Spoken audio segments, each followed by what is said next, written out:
সম্পর্কে পড়ালেখা করা প্রয়োজন, বাংলাদেশের সুফিজদের সম্পর্কে পড়ালেখা করা প্রয়োজন। আচ্ছা ইসমাইল ভাই, আমি ধরে নিলাম ইসকন আপনি বাদ দেন, শেরপুরে দরগা পোড়াচ্ছে কেন, গোলাপশা মাজার পোড়াচ্ছে কেন, তারা কার কোন ক্ষতি করেছে ভাই? দেওয়ানবাগী হুজুরের ওই বাবে রহমত পোড়াতে হয় কেন? দেওয়ানবাগী হুজুরকে কেন তারা অপছন্দ করে জানেন? কারণ দেওয়ানবাগী হুজুর হচ্ছে মুক্তিযোদ্ধা, সেই কারণে ওদের গায়ে জ্বালা পোড়া করে। ওগুলা তো সব ছিল রাজাকার।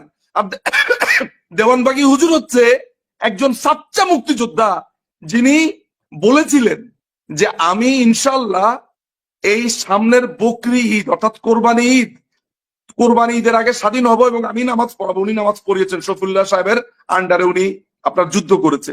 তো এত রাজাকারের ভিড়ে একজন আলেম মুক্তিযোদ্ধা, এটা অনেকে সহ্য হয় না।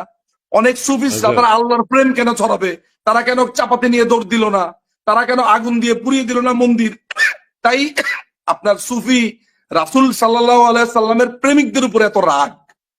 সুফিসদের উপরে রাগ করবে কেন? সুফিসরা কি মহানবীকে শেষ নবী মানে না? তারা লা ইলাহা ইল্লাল্লাহ বলে না? বলে সবাই বলে। একজনে বলছে যে বাংলাদেশ ছোট দেশ, বাংলাদেশে কিছু জায়গা জমি খালি করা দরকার।